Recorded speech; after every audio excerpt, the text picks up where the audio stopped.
ఉన్నా అయితే ప్రజలు సిద్ధంగా ఉన్నారు. కాంగ్రెస్ పని అయిపోయింది, బస్సు తప్ప అంతా తుస్సే, అన్ని తుస్సుమన్నాయి. ఎవరిని కదిలించినా బాధనే ఉన్నది. విద్యార్థులకు మోసం, నిరుద్యోగులకు మోసం, ఉద్యోగులకు మోసం, ఉపాధ్యాయులకు మోసం, అందరినీ మోసం చేసింది కాంగ్రెస్ పార్టీ. ఒక్క హామీ కూడా అమలు కాలేదు.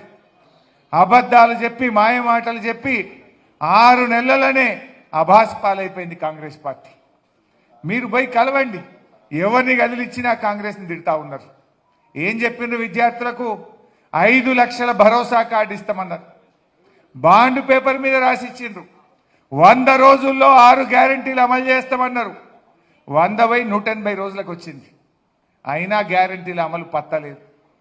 అబద్ధాలు మాట్లాడుతున్నారు. 6 5 అయిపోయినాయి, 6 5 అయిపోయినాయి అంటున్నారు. అయినాయా? మొదటి హామీ ఇగో మా అక్క చెల్లెలు కనబడుతున్నారు, గ్రాడ్యుయేట్ అక్క చెల్లెలు చదువుకున్న వాళ్ళు. ఏం చెప్పింది చెల్లె మీకు? మహాలక్ష్మి 1వ తారీఖు నాడు జీతం పడ్డట్టు 2500 బ్యాంకులు వేస్తామన్నారు. పడ్డాయా చెల్లె ఎవరికన్నా? ఇవాళ మహిళలకు మహాలక్ష్మి పేరు మీద మహా మోసం చేసింది కాంగ్రెస్ పార్టీ. అంటే మొదటిది మోసం. రెండవది ఏం చెప్పిండ్రు? రైతులకు 7500 రైతు భరోసా, 2 లక్షల రుణమాఫీ, వడ్లకు బోనస్, కౌలు రైతులకు 15000, వ్యవసాయ కూలీలకు 12000. ఇవన్నీ కలిపి 2వ హామీ. ఇందులో ఒక్కటన్నా అయిందా? రైతులకు మోసం. మూడవది 250 గజాల ఇంటి స్థలం కట్టుకున్నోనికల్లా డబుల్ బెడ్రూమ్ ఇల్లు. ఒక్కటన్నా వచ్చి నాదే వద్దన్నపేట్ల. మూడవది మోసం. నాలుగవది ఇగో అవ్వాని పింఛన్ ఎంత? 2000 బిడ్డ అన్నది. ఇగో మా కాంగ్రెస్ గవర్నమెంట్ వస్తుంది, డిసెంబర్లో 4000 పింఛన్ ఇస్తా అన్నాడు. వచ్చినాయా అవ్వ? ఎవరికన్నా వచ్చినాయా? నాలుగవది చేయూత మోసం. ఐదవది విద్యార్థులకు 5 లక్షల భరోసా కార్డు అన్నారు. ఆడపిల్లలకు స్కూటీలు అన్నారు. నిరుద్యోగ భృతి 4000 అన్నారు. వచ్చినాది ఎవరికన్నా? ఐదవది మోసం. చెప్పుడేమో 6 5 అయినాయి అన్నారు.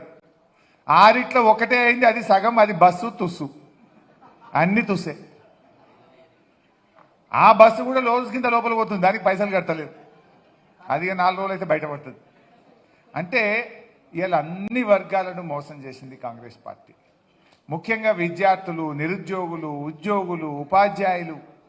ఇలా వరంగల్ చైతన్యవంతమైన ప్రాంతం. ఇక్కడ ఉండే ఉద్యోగులతో నేను కోరుతా ఉన్నా, ఇక్కడ ఉండే రిటైర్డ్ పెన్షనర్లతో నేను కోరుతా ఉన్నా, వరంగల్లో ఉండే ఉపాధ్యాయ మేధావులను, ప్రొఫెసర్లను, అధ్యాపకులందరినీ నేను కోరుతా ఉన్నా, దయచేసి మీరు ఆలోచించండి. ఏం చెప్పిండ్రు మేనిఫెస్టోలో? రాగానే 3 డిఏలు ఇస్తామన్నారు. ఇప్పుడు 4వ డిఏ కూడా వచ్చింది. ఉపాధ్యాయ ఉద్యోగులకు, పెన్షనర్లకు 4 డిఏలు ఇవ్వకుండా ఈ కాంగ్రెస్ పార్టీ మిమ్మల్ని మోసం చేసింది. మీరు ఓటుతోనే ఈ కాంగ్రెస్ కు గుణపాఠం చెప్పండి. అసెంబ్లీలో నేను, కౌశిక్ రెడ్డి గారు, నేను, మా సంజయ్లు ఇద్దరు, మేమందరం అసెంబ్లీలో కొట్లాడతాం. రాకేష్ రెడ్డి రేపు కౌన్సిల్లో గట్టి కొట్లాడతాడు. మీకు రావాల్సిన డిఏల కోసం మేము పోరాడతాం. ఇలా ఉపాధ్యాయుల మీద లాఠీ చార్జ్ ఎప్పుడైనా చరిత్రలో ఉందా? విధి నిర్వహణలో ఉన్న ఉపాధ్యాయుల మీద నారాయణ ఖేడ్లో లాఠీ చార్జ్ చేసి ఉపాధ్యాయుల ఆత్మగౌరవం దెబ్బతీసింది ఈ కాంగ్రెస్ ప్రభుత్వం. నేను అడుగుతున్న పిఆర్టీ నాయకులను, ఇంత పెద్ద ఉపాధ్యాయ సంఘం మీ ఉపాధ్యాయుల మీద లాఠీ చార్జ్ జరిగితే ఈ రోజుకు మీరు ఖండించలేదు, కనీసం మద్దతు కూడా ప్రకటించకపోవడం ఇది చాలా బాధకరం. అందువల్ల ఉపాధ్యాయ సోదర సోదరీమణులారా, రాకేష్ రెడ్డిని గెలిపించండి. ఉపాధ్యాయుల హక్కుల కోసం, మీ డిఏల కోసం, మెరుగైన పిఆర్సీ కోసం, మీ ప్రమోషన్ల కోసం బీఆర్ఎస్ పార్టీ మీ పక్షాన పోరాటం చేస్తుందని చెప్పి కూడా నేను మనవి చేస్తా ఉన్నా. నిరుద్యోగులు, మొన్న మేము అసెంబ్లీలో అడిగినాం. మా ఇద్దరు సంజయ్లు, బొక్కల డాక్టర్ ఒక ఆయన ఉన్నాడు, కండ్ల డాక్టర్ ఒక ఆయన ఉన్నాడు. ఇద్దరు డాక్టర్లే, ఇద్దరు ఎమ్మెల్యేలే.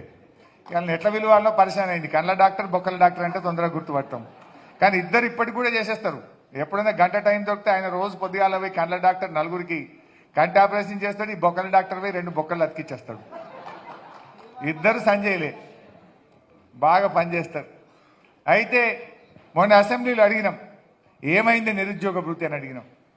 అడిగితే ఆ బట్టి విక్రమార్క ఉప ముఖ్యమంత్రి లేచి అంటాడు, మా కాంగ్రెస్ పార్టీ నిరుద్యోగ భృతి ఇస్తామని ఎన్నికల్లో కానీ మేనిఫెస్టోలో మేము చెప్పనే లేదు అని అబద్ధం మాట్లాడు. చెప్పిండ్రా లేదా?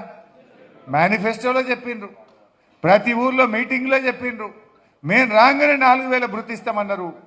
నిన్న అసెంబ్లీలో 4,000 భృతి ఎగ్గొట్టిరు.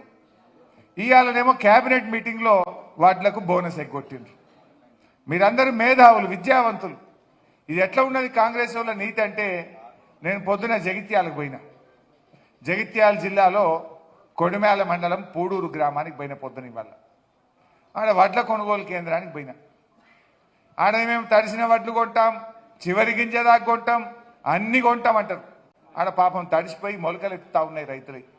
నేను పోయి ఆడ మాట్లాడి గట్టిగా అడిగి అక్కడ ఆఫీసర్లతో మాట్లాడినా, ఈ జగిత్యాల జిల్లాలో ఎన్ని ఎకరాల వడ్లు సాగైతాయి అని అడిగిన. 3,07,50 ఎకరాలు వడ్లు సాగైతాయి అన్నారు. ఇలా దొడ్డు రకం ఎంత, సన్న రకం ఎంత అని అడిగిన. సన్న రకం 600 ఎకరాలట, దొడ్డు రకం 3,150 ఎకరాలు. రేవంత్ రెడ్డి ఏమంటుండు, దొడ్డు రకానికి బోనస్ లేదు, సన్నాలకి ఇస్తా అన్నాడు. మరి ఎంతమందికి వచ్చినట్టు ఇప్పుడు? 3,00,000 ఎకరాలకు ఎగబెట్టిండు, 650 ఎకరాలకి ఇస్తా అంటుండు. ఇది ఎట్లున్నది అన్నట్టు కథ. ఇది ఎట్లున్నది అన్నట్టు? 99.99% వడ్లు దొడ్డు రకమే వండుతున్నాయి.